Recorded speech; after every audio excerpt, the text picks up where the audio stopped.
Dwight here. It's been a long time in the works, let's just say that. Yeah. You know, I've been with him, for a while now. Yeah, that's why I want to pick it up. Okay? I've known him for a while now. You've known him for a while. I know when Flakes is coming in, Well, we're not calling you that, Dwight. It's just a busy year.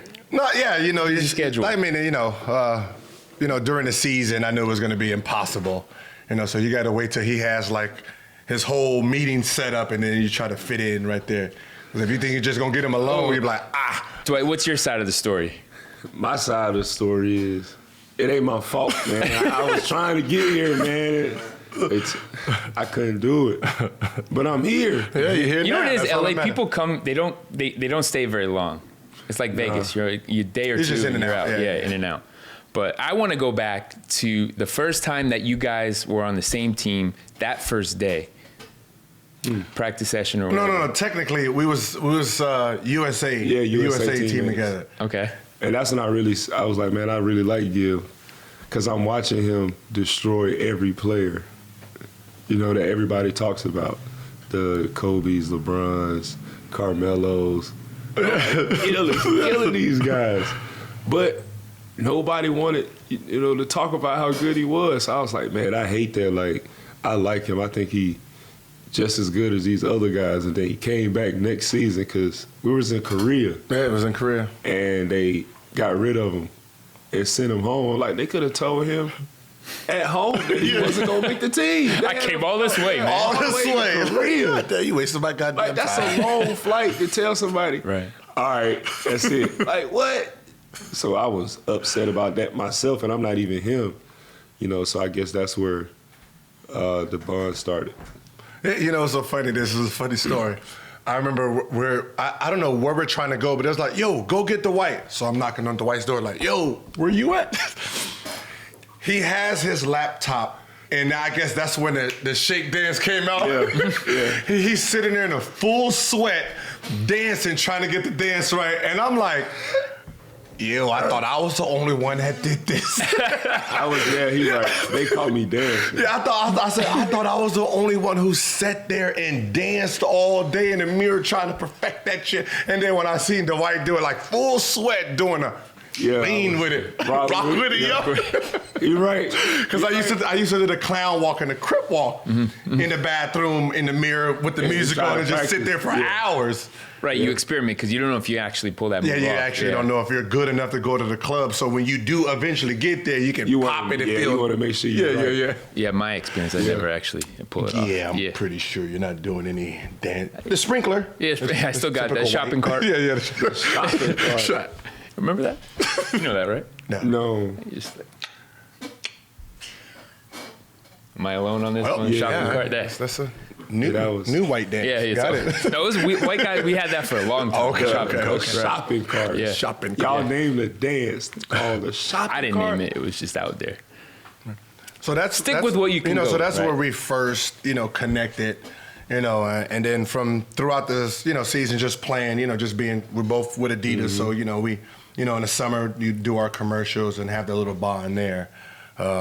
When I got traded, what's so funny is when I got traded, I was already in Orlando before the trade actually went through.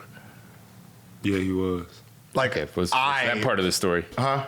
What's that part of the story? When I got wind that I'm possibly getting traded and it was going to go down, I took a pair of shoes, left Nick's house, and I went straight to the airport, bought my own ticket, no bag, just a pair of shoes, and was already in Orlando while they were playing the game. Was this coming off the finals? The finals, yeah. So you knew what you had to work with there.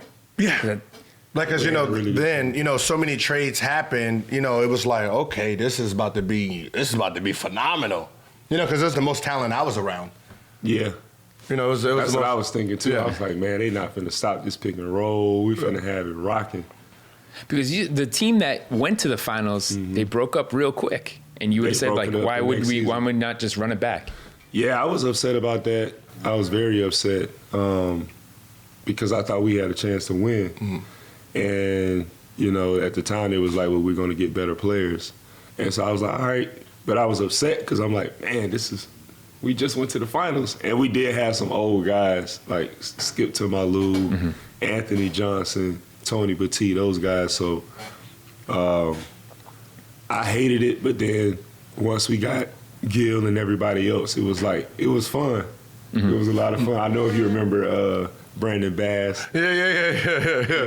That's what I said. With the team, to be honest, the team was talented. Like when we first got there, you got Jason Richardson coming, me, and then you had Turk coming back. So you have a nice starting unit, but your bench was full of shooters. You got me, JJ Redick,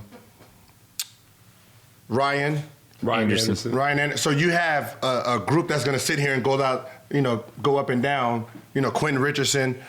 So when we first got there, we lost the first game trying to figure out each other, and then from there we went on a 9-0 run. We was beating just everyone. Yeah. And then Stan kicked in. He has a theory on Stan. I don't know if you know this. I want to hear this. Oh, so you wasn't there on the my exit meeting? Nah. It was bad. Put it like this. If I didn't get amnesty and we all stay together, he wasn't playing me no more. Because, I hit him with the reality. They're like, listen, you're a great X's and O's guy. He is. Out of timeout, you have great plays. You're a bad people person. Yeah. You want to hold too much control. So, this one I was like, you didn't let Dwight be a leader. Well, he's not a leader. Well, you never gave him a chance to be the leader. So at the end of the day, all he did was just babysit the rest of us. Don't worry about it. Don't worry. So if we're fucking up, but we hate you so much, what can he do? He already see you eating us up. So he's just, come on, don't worry about it, Turk. Instead of saying, y'all, Turk, you can't do that shit. Stop making that. You didn't let him be a leader because you wanted to be, and you were so brutal to everyone that we was off you. Y'all, okay, so that he right. So it's kind of like the good cop, bad cop. Stan was really the bad cop. Yeah. And so for me, it's I can't be stern and, hey man, you need to do that because we already got somebody like that. So for me, it's all right, I got to come in and lift the mood up. Yeah. You know what I'm saying? So it's I can't be this mean guy like my coach. And I guess they took that as, Yeah, you take it as all, he's too childish. But, me coming from, DC, the locker room is bad cop, good cop. So you have Karan is going to be tough guy. Antoine is neutral. I'm the goofball. So you got all three elements. So if they're not with, Karan, they with me and Antoine. If they're not with me, they with Karan. So the locker room has its leaders. Well, in this locker room, Stan was such the bad guy that nobody else actually had a chance to do anything. So if we see Turk up, usually you would say, yo, hey, quit that shit. You police each other because you got to remember, we respect each other because we're out there fighting, But if he's up and we're like, don't even worry about it. It's just next time. Just play a little hard. And you're just sitting there that's not how this is supposed to work.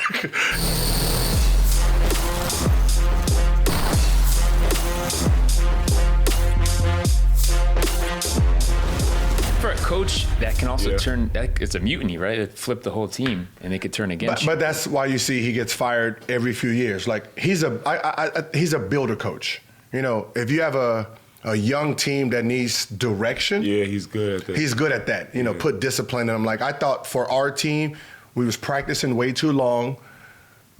We didn't really have days off. We didn't really have shoot-arounds where we go in there and get shots. It was practice.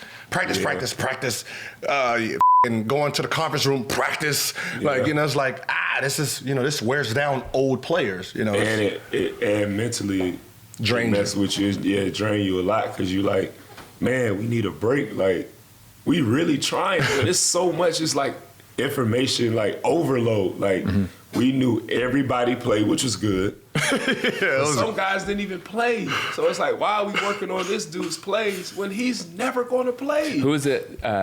You told me Chucky Atkins. That would go balls out in practice. That was Chucky. No, but that was with Washington. No, I know, but a player Chucky, like that. No. Yeah, but Chucky played a little bit. You're talking about number 15th. Yeah. The 14 to 15 guy, we went through what his possibility was. Correct. You're like, wait, what? Yeah. And he not even this on IR, bro. He has no chance of making it at all. But At we had a all, scouting report for him. Like it was like a playoff scouting report, not an everyday.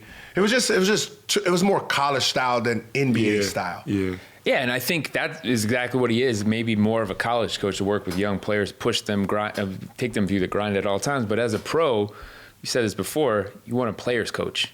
You know, a guy that understands what What's so it's funny like. is when I got there, it was like this. He didn't match the organization. Because, coming from, Golden State, where it was still new, and then going to Washington, where, Ernie was trying to figure out how to keep the players in the arena, how to make it comfortable for players. That was that wasn't known then. Like, if you want the players to stay in the gym, make it comfortable for them to always want to be here. When I got to Orlando, it was heaven to me. Like, it's like I'm looking, you got breakfast, you got a chef for breakfast, then you have lunch, you got the chef. So it's like, and then if it's game day, you got pregame. If you're going on the plane, you got dinner after. So if you have a game and you leave it, you get 4 meals. And all those things was not there until they got there, because we had fought so hard to even get that. Because it's like me and Jameer were telling them, like, yo, like, we need certain things. Like, everybody can't afford a really good chef. Everybody can't afford to get 5 meals that they need a day and the right type of meals for what we're trying to do. So can y'all help us provide that? Because this is going to help us get to the next level. And a lot of teams don't think that way. They only thinking about, well, these guys are millionaires. Let them do what they do. But the teams that are successful, they make sure that they keep the players in the arena. Yeah. It's smart. Because, think about it. You're 21, 20 years old, 19. I just finished practice. You really think I'm going to Whole Foods? Hey, Taco Bell. Yeah, I'm going to eat fast food. So, exactly. I think that the upper management started learning that, okay, we need to just make it comfortable for them to stay in the arena. Who was it in Orlando that brought that in? Me. That was you? It's usually the players. Yeah, that's what I said, because upper management doesn't really know it. Because remember, they came from when, they were working out at YMCAs. So they didn't really have this experience where, to make it comfortable. It's like the Clippers, what's so funny is the Clippers just got their arena, a couple years ago? Their own arena? Yeah. They used to train at the Spectrum Club. Your NBA team training at the Spectrum? That was Donald Sterling, though. No, but I'm just saying, just think about the process. Yeah. But that's what I'm saying. Think about the concept. Your team is training at the Spectrum Club. What is the chances of them actually ever going there early to get shots or staying later to get shots? 2 a.m. to get shots? No, you wouldn't have. There's no work ethic. Like, they're not going to go there with the public. And then they can't get into the main arena. So how are your kids? How is those players were going to get better? And it shows with the production of the team. Like, if you see the teams that are really good, they're really good because everybody is in the gym. Golden State, they always in the gym. They get their work in. But a lot of the teams that are not as good, it's because they didn't have a facility. Like, you look at Philly now, they good. Yeah. They good, but they good because they got a place to go to night in and night out, and they cater to the players. Like, it's not saying the players are in control, but they are in control. If you don't let them have control over what they need to be successful, then you won't have a successful team. And you look at Philly, them boys like to work. And so they base it off hard work and dedication, and them guys are in the gym. But when you have a team that's not in the gym like that, they won't be successful.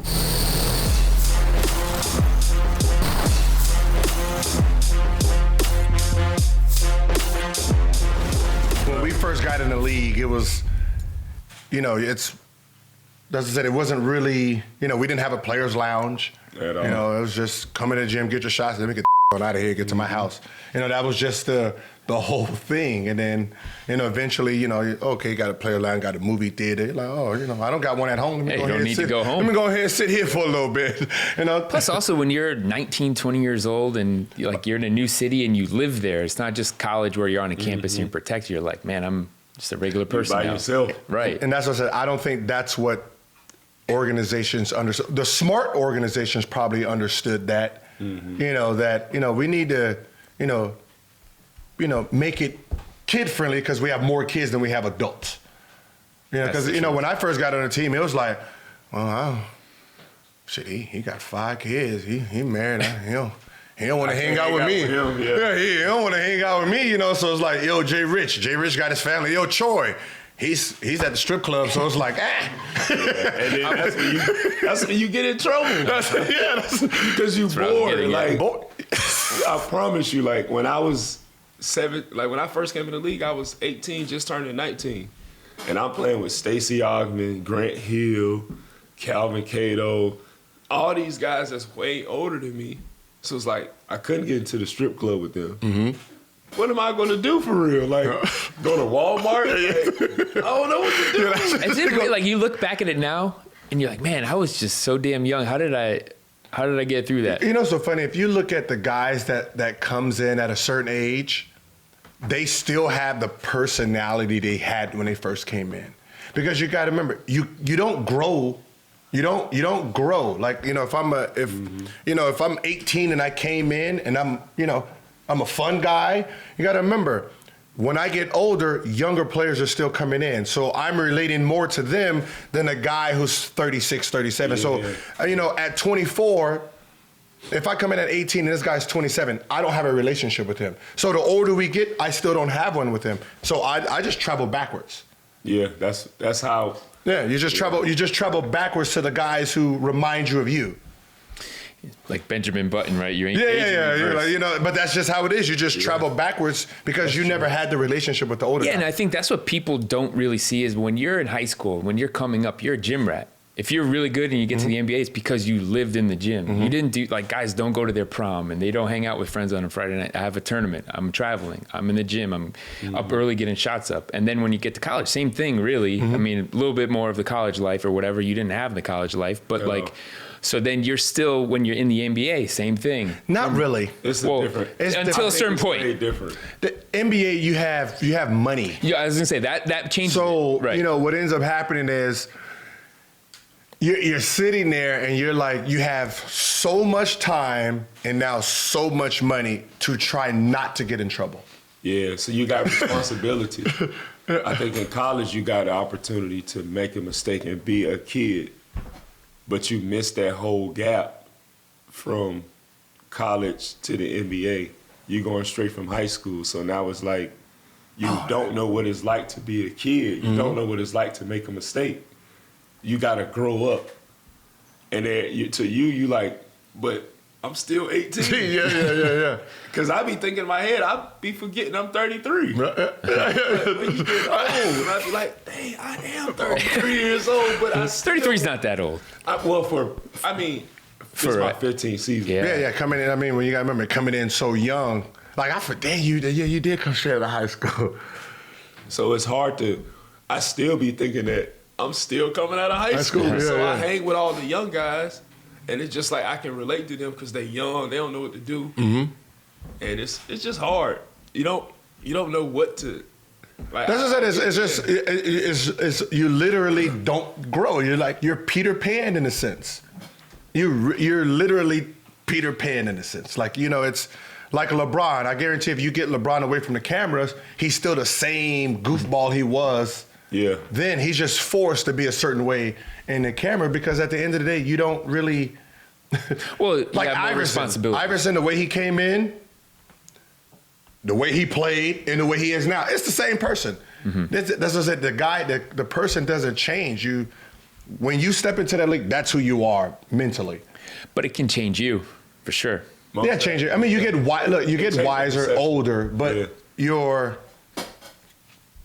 character. Your character is your character. So, if you didn't get to build a character with, high school, going to college and learning how to be responsible. You got to remember, you go from no responsibilities to responsibilities. All of them. Like I got to look for a house. I got to. Mom, come. And now your whole parents is coming out, and now you got to find out a financial advisor. You pay the bills. I don't want to do all that bill shit. So you try to figure out how to take all responsibilities back off your plate, because it's like I just want to play basketball. Yeah, I want to play basketball and buy the shit that I always dreamed of. Yeah. But nobody wants you to do that, so you end up buying everything. They don't want to tell you no. You buy everything. You be like, okay, I want that. I probably done had every car in the world. Just because they said don't. Yeah.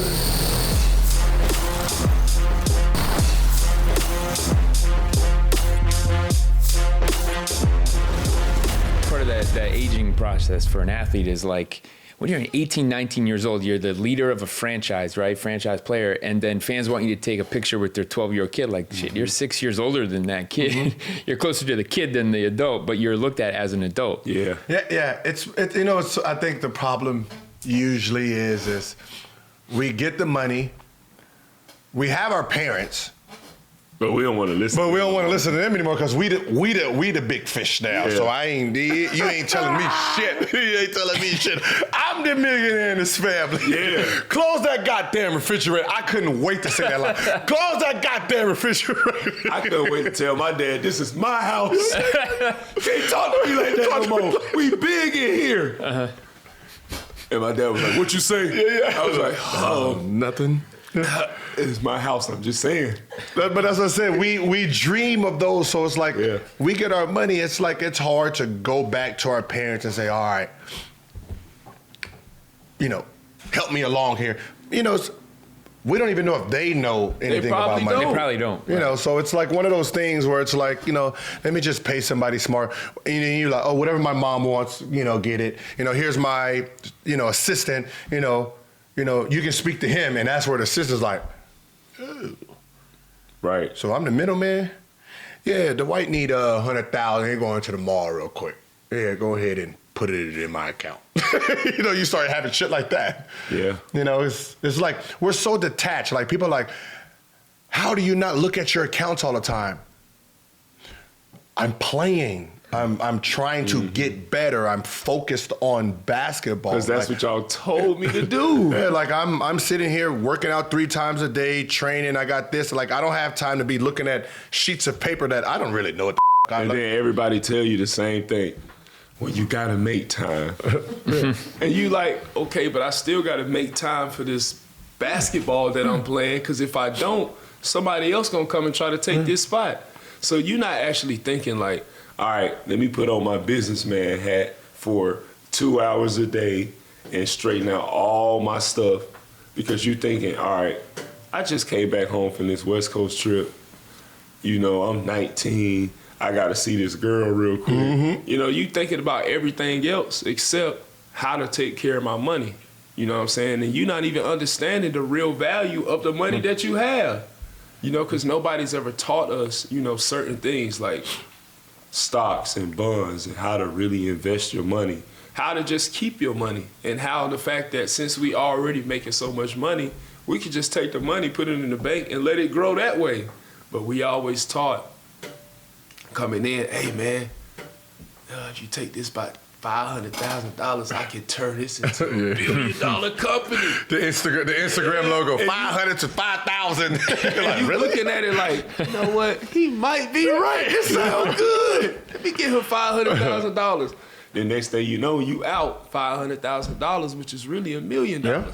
And that hurts. And it hurts. It don't hurt until it's $500,000 out of your account. When you got 20 million, 15 million, you don't look at it like that. You got to remember. All right, say a kid came in, let's say Zion. Let's say he signs a $100 million shoe deal, right? 15% off the jump goes to the agent, right? Yeah. So he loses 15%. And then now you got taxes. So out of that 100, you're really making what, 45? But in his mind, it's 100. Mm-hmm. I made 100 million. So he's gonna spend it like 100 million. That's the problem that we don't grasp. That no. when this 10-year deal is over with, you only made 40. You're gonna only make 45. So if I spend $10 million on my mom's house here this year, or this and this and this, by the time you get to year 5 or 6, you done already spent your whole money. Now you're going $40 million, $60 million in debt that you're taking out of your contract, not even knowing. Yeah. And that's what ends up happening. Like most rookies, I can tell you this, most rookies are usually broke by the time they get to the second deal.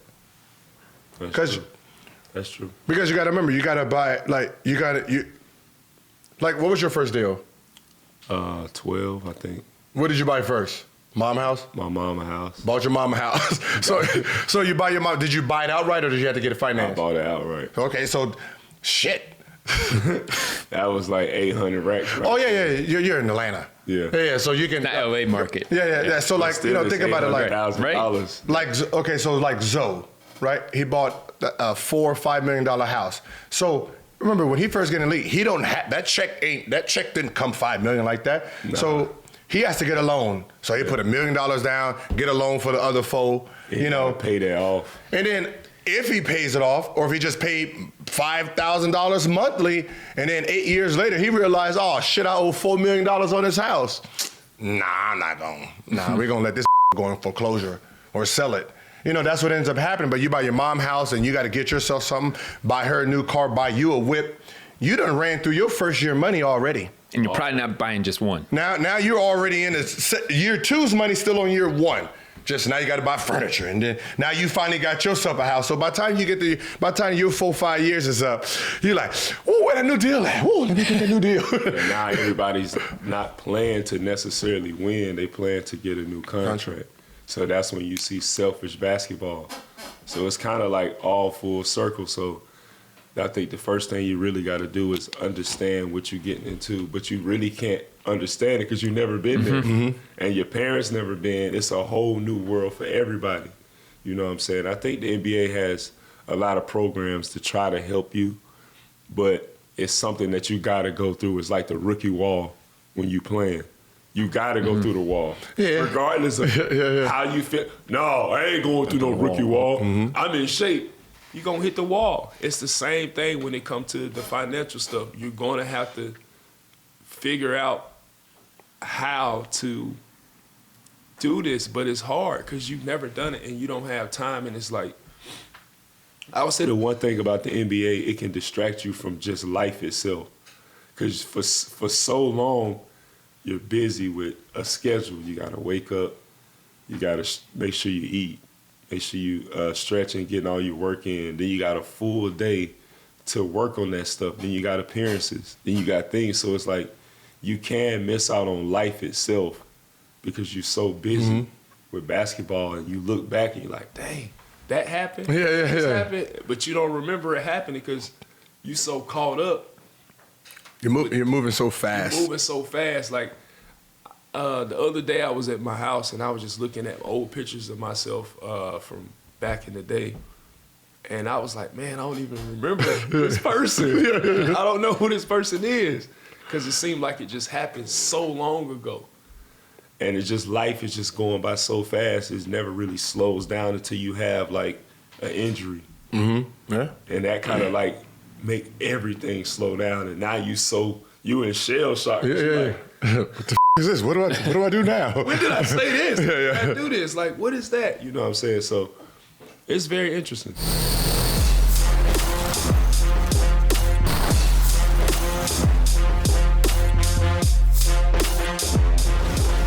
Some of those guys from back in the day, Ewing and Akeem, the team was built around them. Correct. Now they're not building teams around bigs. I've always had that theory that when Shaq came in the league, it kind of altered perception for future bigs. You got to remember, you're sitting at 300 pounds. He came in at 92. If you're 95 and you're coming in 1995 and you're Kevin Garnett and you're sitting at 7 foot, 220, do you really want to go against Shaq?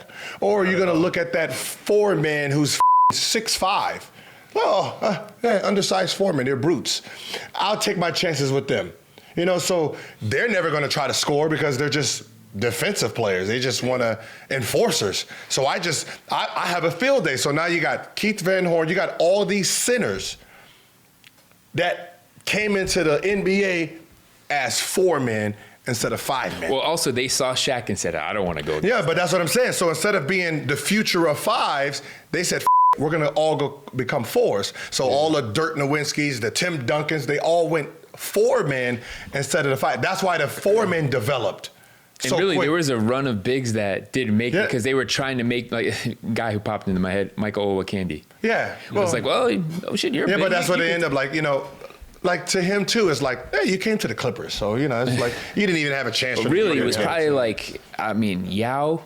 But Yao was really, Yao was forced to be a 5. Yeah. But other than that, it was just like McGlure. You didn't really have 5. No. They all transferred to the 4s. Like even right now, all in the 4s. Yeah, and they couldn't play that position because they never developed at that position. So a lot of coaches and, even when I tell the young guys that I talk to that haven't made it to the league yet, try to develop every skill that you can because you never know how a coach will use you. You know what I'm saying? So, like, a lot of times guys will be like, yeah, I play the 4.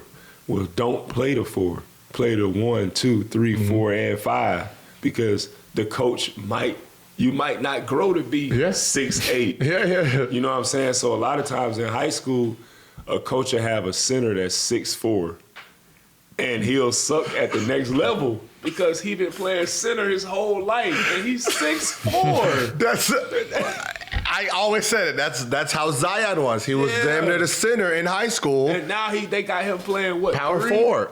4-3? No, he's been playing power forward. He's going to try to come in the league as a 3. That's going to be hard. And I think he's athletic. I think he's gifted. But it's going to be hard because he's like a tweener. You know what I'm saying? It's going to be hard for him to play a 5. Like, should a 5'4", 3. I mean, like even the 3s, you still got LeBron, you got KD. These are all 6'10", like 7-footers. So like you're 6'6". Like your jumping ability means nothing at that point because you're giving up 4 or 5 inches of height. So you got to take that away from your vertical also. Yeah. Because if you're jumping at a 43 at 6'6", they need 37, 36, plus their arm length. You're not actually jumping over them at this point. So it's like, these big guys, the average big guy at the 3, 4, 5, 6'10" with a 37, that's easy. Like you're not jumping through anybody. And that's when I realized when you said, LeBron ain't coming through here. And it's like, wait, what do you mean? I know what he did to us. He was coming through there. But then I realized, well, Michael Ruffin was 6'8". So when he jumped, Michael Ruffin wasn't close. When you jump, I'm making. He's sitting there like trying to oh shit, the ball is only at his face. I still need to climb more. And he was a freak athlete, But you went up against a freak athlete. It's like everyone in the NBA is a freak. It's all out. So it got to be something else that's going to get you to be successful at the next level. So that's something that Zion is going to have to face when he gets here. Like, of course, he had a great college career, but he's playing against other college players. And he even struggled with some of them, the ones that were just as strong as him, who could jump. They didn't even have to jump like him, but if they could jump, now they're presenting problems for a guy like him. So I think he's just going to have to go through an adjustment period. I think he's going to have to lose a ton of weight, and he's going to have to develop his right hand. I never seen him really finish with his right hand. Even some of the big skill guys that they've talked about in history, they only did certain things, like a Karl Malone, even Elijah Wan, and even Tim Duncan. They were excellent at what they did. Like right now, that's why I always, when I say he doesn't have a skill, they was like, oh man, you're saying he's terrible. I said, no, he doesn't have a skill. Skill is dribbling, passing, shooting. That's a skill. His natural ability is his natural ability. Yeah. He's a Bugatti. Yeah. He just depending on where you put the car, depending on how this car looks. So, you put him at the 4, I don't see that car moving anywhere. You put him at the 3, I don't know if he can handle that. You put him at the 2, even if he lose 30, 40 pounds, That's a lot of work. That's a lot of weight. He's still the biggest two guard. Like, he's still going to be faster than every shooting guard. He'll be stronger than every shooting guard. Yeah. He'll be the most athletic shooting guard. So that is his. That's the position that makes him the next GOAT.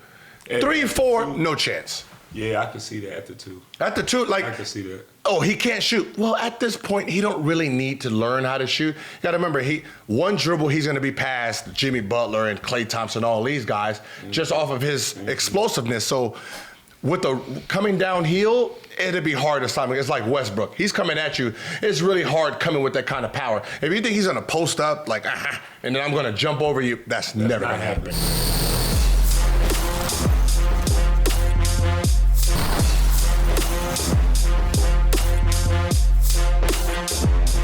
So you don't think he should go to the Knicks?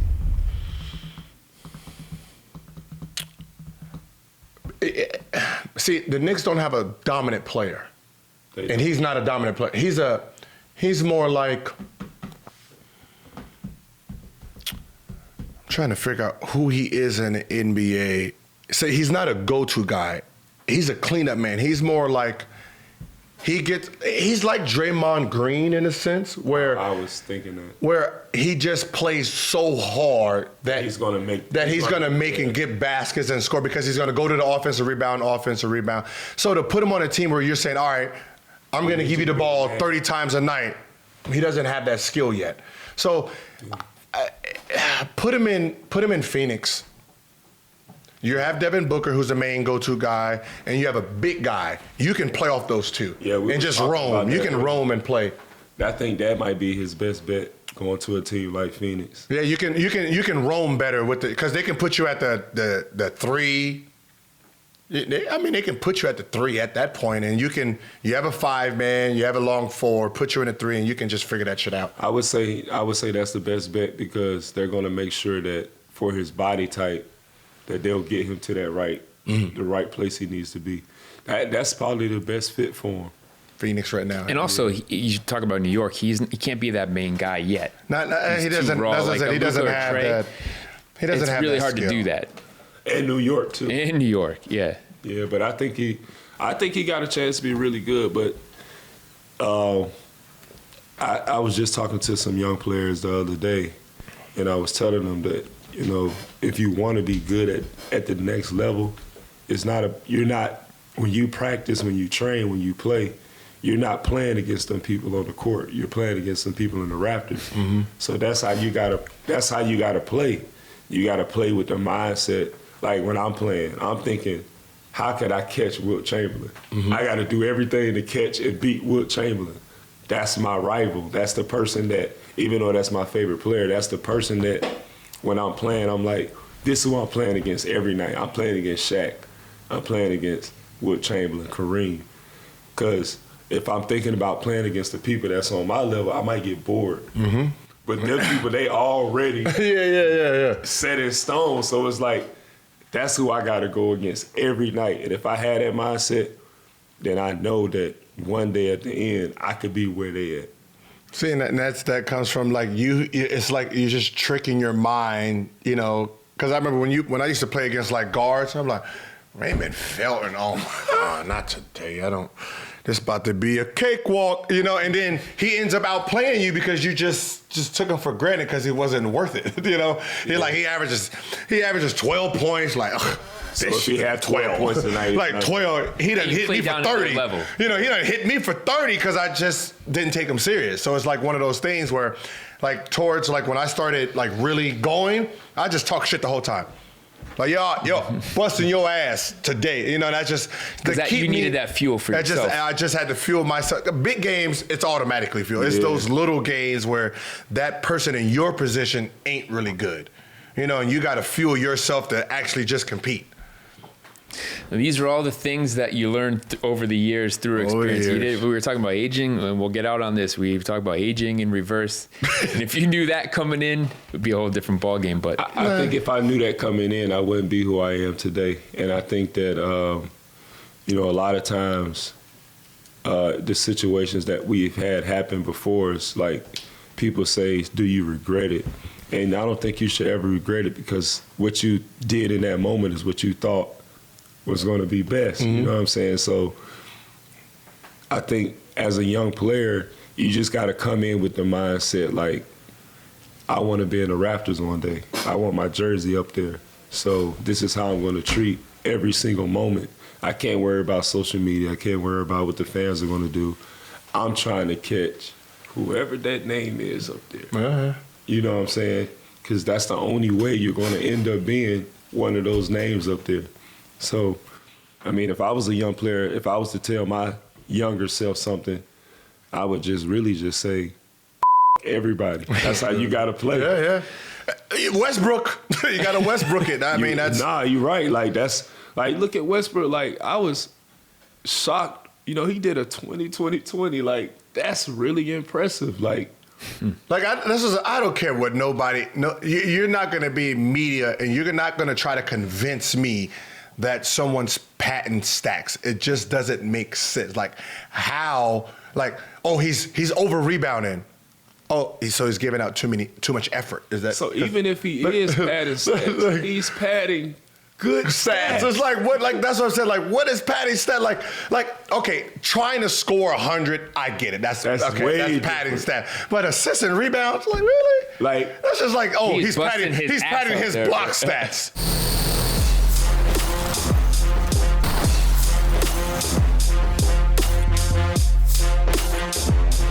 Is he the one guy everyone respects across the league? No, you know what's so funny? Like I seen something that said, what was it? The most overrated. And I laughed because it makes sense. He was, yeah. It makes sense that the NBA players voted him most overrated. I ain't vote for none of that stuff, to be honest. Because we're petty. Like he's a teacher's pet or something like that? No, we're just petty. We're petty to the, okay, because think about it. When we're playing basketball, just play. Now, there's a guy out there talking shit. You get to the point where, damn, that ain't really that good to be talking shit like this. You start doing that shit to him. Like, you know, like, he had 40, but it wasn't even like that though. You know, he had a little lucky day. You know, so you devalue what he's actually doing, and he just becomes that cocky that you once stopped.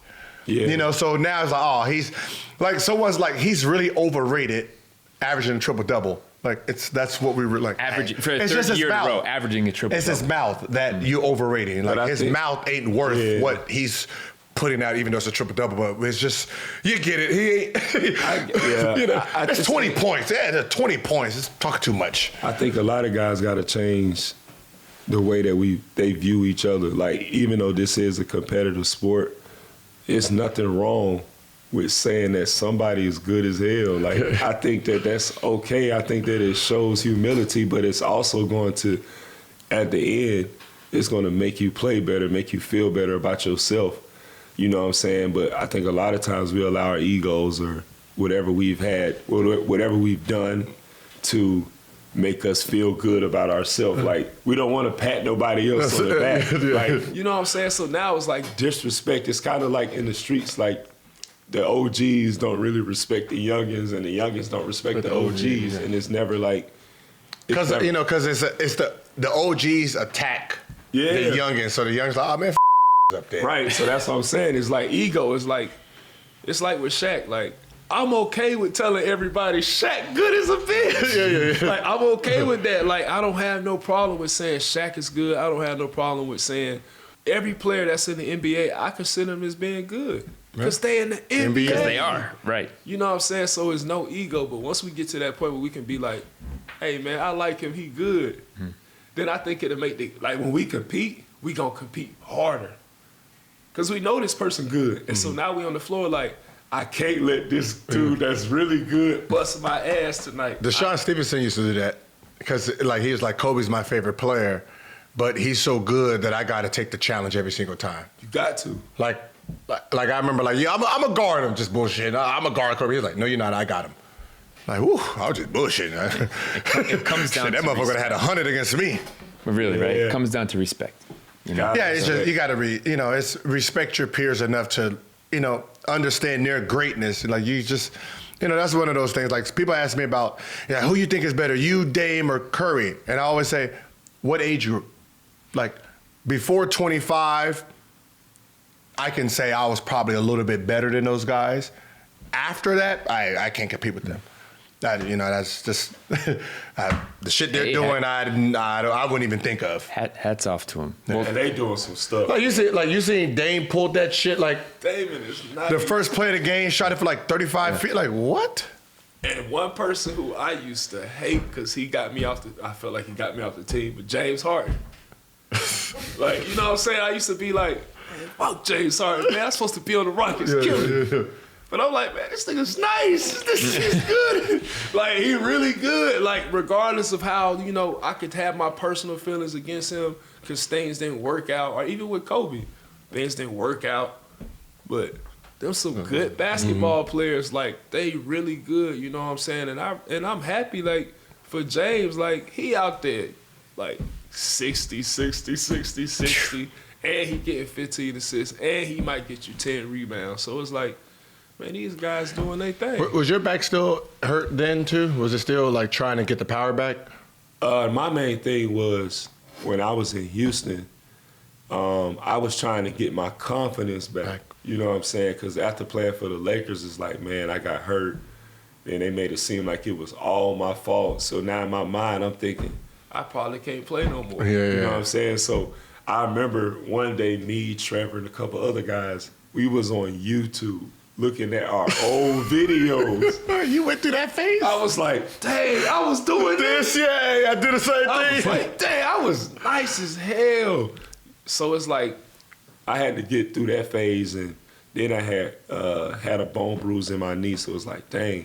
And what I had to take away from all that is when you get injured, you gotta really stop and let everything reset, because our bodies weren't made to be cut open. So when we cut our bodies open, our whole body is in shock. So I had to learn, like, all right, I gotta take time out to allow my whole body, even my mind, to heal before I get back on the court. And that's how guys get repetitive injuries and stuff like that. All right, well, we could do this all day. Dwight's only here for a minute, like we said. We got him when we got him. Yep. We knew it was going to happen. Appreciate you coming through. Thanks for having me. We could do this We could do this another time. Talk about this stuff. Yeah.